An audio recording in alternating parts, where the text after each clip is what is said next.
Assalamualaikum warahmatullahi wabarakatuh. Kembali lagi kawan di channel catur kesayangan kalian, Legenda Catur Dunia. Minggu ini ada beberapa event turnamen yang sedang berlangsung. Jadwalnya berbarengan, jadi admin agak sedikit bingung ingin fokus kemana kawan. Yang sedang berlangsung ini antara lain Video Women Grand Prix leg ketiga yang sudah memainkan babak keempat barusan selesai saat admin sedang rekaman.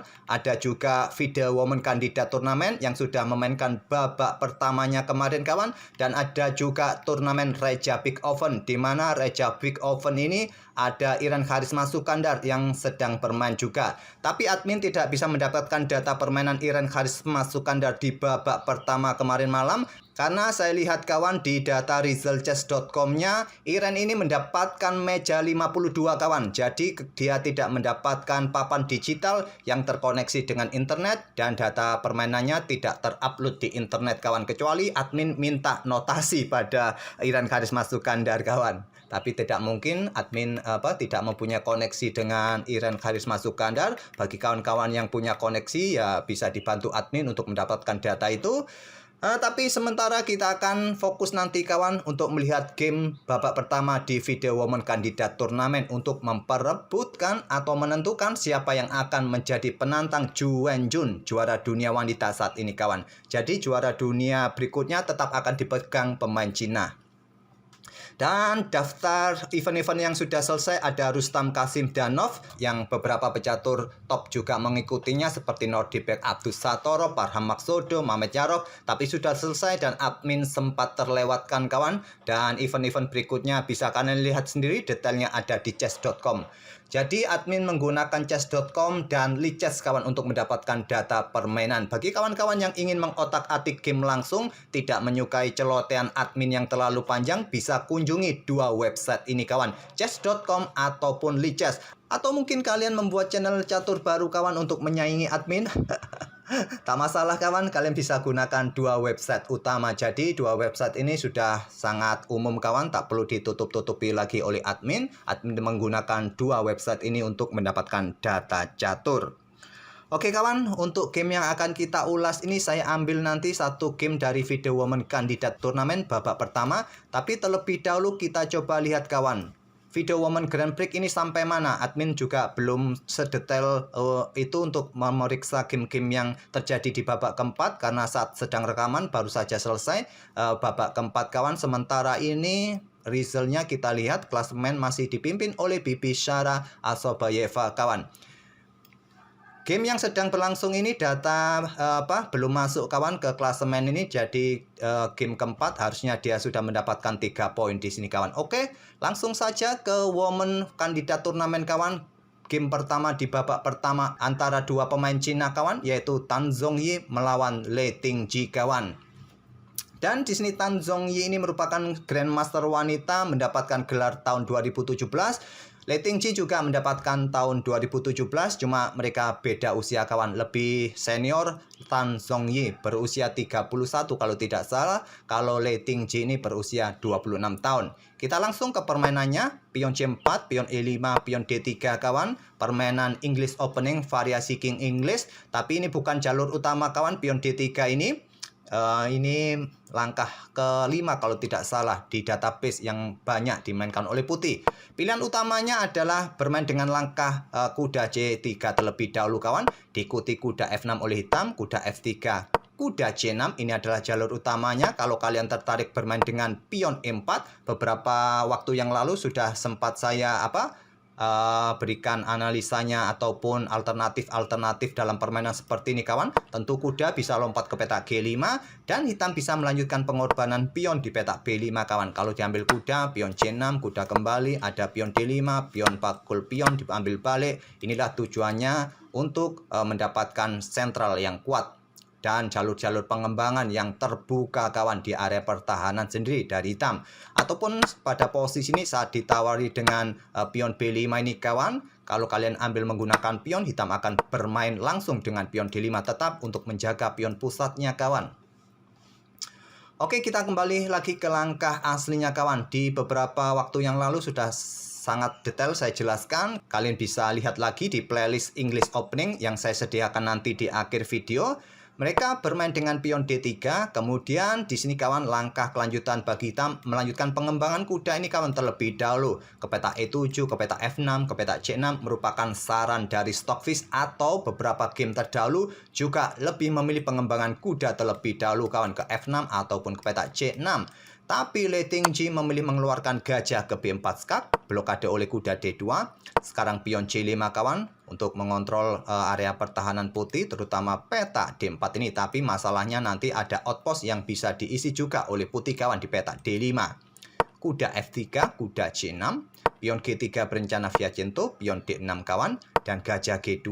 Dan di sini kawan pengembangan kuda G ke E7. Kenapa tidak dikembangkan ke peta F6? Stockfish lebih menyukai juga langkah kuda ke peta E7 ini kawan. Mungkin setelah kuda F6 jika kalian pilih putih rokade, kalau hitam rokade, di sini kuda bisa bergerak ke peta B3. Kemungkinan di sini setelah putih rokade, gajah ini juga akan sikat kuda yang ada di peta D2, bisa jadi pilihan kawan. Kembali lagi ke langkah aslinya, jadi engine komputer pun lebih menyukai langkah kuda G ke E7 ini. Tan Zhongyi rokade, gajah sikat kuda D2, diambil balik oleh gajah, pion H6, jelas kontrol peta G5, pion A3 untuk mencoba pertarungan di lajur B peta B4, dihentikan dengan pion A5, tetap memainkan pion B4, pion A pukul pion B4, pion A pukul balik pion B4, benteng pukul benteng, diambil balik oleh menteri, kuda ambil balik pion B4, disikat langsung oleh gajah, diambil balik oleh pion C. Sepertinya putih mengorbankan pion kawan, tapi kompensasi yang didapat putih menguasai lajur A yang terbuka penuh, dan pion hitam ini bertumpuk, mudah diserang kawan, termasuk salah satu ciri khas pion lemah. Coba lihat, dua pion bertumpuk seperti ini merupakan ciri khas pion lemah. Benteng B1 ada kuda C6 melindungi pionnya, dan di sini pion D4 lanjut Tan Zhongyi. Langkah ini tidak terlalu kuat menurut Stockfish. Stockfish menyarankan kuda ini mencoba manuver kawan sampai mendekati peta B4 atau pion B4. Tapi mencoba menantang pertukaran pion D4 ditolak dengan pengembangan gajah F5. Benteng digeser ke C1 menghindari serangan gajah. Kalau Stockfish lebih menyarankan benteng ini tetap menekan pion ini kawan, menghindar ke peta B3 saja. Kalau di sini hitam memanfaatkan rokade, kalian bisa mendorong pion D5 untuk mengusir kuda kawan. Tapi kalau di sini hitam memilih langsung sikat pion D4 ini dengan pion E, bisa kalian lanjut dengan kuda pukul balik. Dan coba lihat kawan, diagonal terbuka, mungkin sini pertarungan kuda pukul kuda akan memberikan tempo yang lebih baik kawan bagi putih. Jadi di sini hitam harus menyelamatkan raja, tapi pion-pionnya ini akan jatuh beberapa langkah berikutnya kawan. Atau di sini putih bisa menahan diri bermain dengan gajah ke peta D5 kawan, bisa dilanjutkan oleh putih.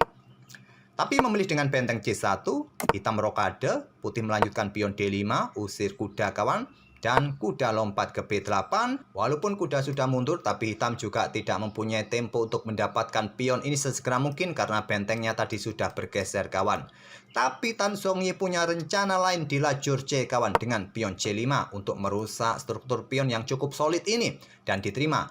Pion D pukul pion C5, tidak langsung diambil balik dengan benteng kawan, tapi memilih kuda ambil pion E5 agar gajahnya ini juga segera aktif di diagonal terang ini kawan. Apakah benteng nanti juga digeser ke lajur D untuk mendukung pionnya ini? Coba kita lihat nanti. Kalau kalian tadi memilih dengan benteng ambil pion C5, maka ada kuda A6 kawan. Dia mempunyai tempo untuk mempertahankan pionnya, ancam benteng di sini, dan benteng harus bergeser kawan. Sulit untuk membackup pion ini kawan. Mundur ke peta C1 ataupun jika kalian bergeser ke peta B5 ini coba tekan pion di sini, tetap mempertahankan pion di sini kawan. Ada menteri bergerak ke peta D7 untuk tetap usir benteng di sini kawan. Oke, kembali lagi ke langkah aslinya. Jadi ini akan memberikan inisiatif bagi hitam untuk keluar bermain setelah tadi putih sempat menekannya. Kuda memilih ambil pion E5 terlebih dahulu oleh Tan Zhongyi. Ada pion F6. Kuda mundur ke C4, di sini kuda aktif lagi ke D7, coba backup pionnya, mungkin nanti pionnya akan dikoneksikan ke peta-peta gelap semua kawan agar tidak mendapatkan ancaman juga dari gajah terang. Kita lihat saja, kuda E3, ancam gajah terang, gajah mundur ke G6, Sekarang pion D6 membuka akses, coba serang pion B7 kawan. Langkah ini kalau kita lihat tadi parameter menunjukkan tidak disukai oleh engine. Engine pada posisi ini menyarankan menteri ini ke peta A4 ataupun gajah ini ke peta H3 kawan. Tapi memilih mendorong pionnya untuk membuka diagonal terang ini, mengosongkan akses juga bagi kuda bergerak nanti ke peta E7 ataupun ke peta C7. Raja bergerak ke H7, langkah yang lain bisa diambil oleh hitam, langsung menantang pertukaran menteri bisa kawan, atau keluar cukup ke peta B6, tapi memilih menghindari diagonal terang terbuka ini. Kuda D5, menteri A8, ditolak kawan, menteri B2, dan menteri naik ke peta A6, coba tekan pion E2 ini mungkin bersama bentengnya nanti, ataupun tekan pion yang di sini kawan, dan pion ini rasanya sulit untuk dipertahankan lagi. Memilih langkah kuda F4, coba serang gajah, menteri ambil pion sendirian di peta D6, kuda sikat gajah G6, diambil balik oleh raja, kemudian menteri C2 skak, blokade dengan pion F5. Di sini kawan, kalau kalian mencoba melarikan diri, anggap saja ke peta F7. Di sini akan memberikan tempo yang bagus juga bagi putih bermain dengan benteng. Coba tekan menteri bersama kuda kawan. Kalau menteri ini bergeser ke peta C7, tetap melindungi pion, melindungi kuda. Di sini ada gajah yang bisa bergerak ke diagonal. Ini akan memaksa raja akan bergerak ke pusat kawan. Tidak mengenakan bagi raja hitam. Jadi pion F5 dimainkan. Benteng D1, menteri bergeser ke E7, gajah H3. Untuk menekan pion ini kawan, melakukan pengorbanan jika diambil oleh benteng, benteng dalam posisi kena pin nanti dan pion G4 siap dimainkan. Jadi kuda E5 dimainkan untuk pertahankan peta G4-nya. Tan Zhongyi bermain dengan benteng D5 mengangkat bentengnya. Coba pressure pion di sini ataupun kuda ataupun pion yang ada di sampingnya kawan. Langkah ini tidak terlalu kuat. Jadi idenya tetap sama kawan, coba tekan pion ini kawan, tapi usir kuda terlebih dahulu menurut Stockfish dengan pion F4. Dan Stockfish menyarankan mengorbankan pion untuk mendefleksikan posisi menteri putih. Kalau memilih kuda ini langsung mundur kawan, idenya sama. Gajah sikat pion ini kawan diambil oleh benteng, maka pion G4 bisa dimainkan. Benteng tewas di langkah berikutnya. Tapi memilih langkah benteng D5 kawan, coba ingin ambil pion dan di sini pilihan terbaik adalah pion ini didorong maju sesegera mungkin karena sudah mendapatkan dukungan dari kuda kawan. Tapi hitam melakukan blunder fatal dengan menteri E6 dan simple pion jatuh oleh menteri. Menteri ambil pion C5 dan coba lihat hitam mendapatkan tekanan di baris kelima ini. Memilih kuda mundur ke peta D7 disikat langsung oleh benteng, melewatkan langkah kemenangan tercepat kawan putih di sini. Langkah terbaiknya adalah menteri ini bergerak ke peta D4 kawan dan mendapatkan kuda secara cuma-cuma ataupun benteng siap melakukan tusukan bagi menteri serta raja. Kalau Stockfish di sini menyarankan menteri ambil pion E2, benteng bisa ambil kuda D7. Kalau mencoba bertahan backup baris ke-6 dengan benteng diangkat naik kawan, sama kuda ini akan tetap jatuh kawan. Tapi melewatkan langkah mendapatkan kuda cuma-cuma, memilih benteng sikat kuda. Tapi sama juga kawan, di sini putih masih unggul 1 perwira 1 gajah kawan. Dan permainan berlanjut dengan menteri D1 skak, blokade dengan gajah F1, tidak memilih naik ke peta G2 kawan. Karena kenapa? Akan tetap memberikan tempo bagi hitam bermain dengan menterinya kawan. Coba lihat langkah ini juga tidak disukai oleh Stockfish. Memilih blokade dengan gajah F1 pilihan terbaik.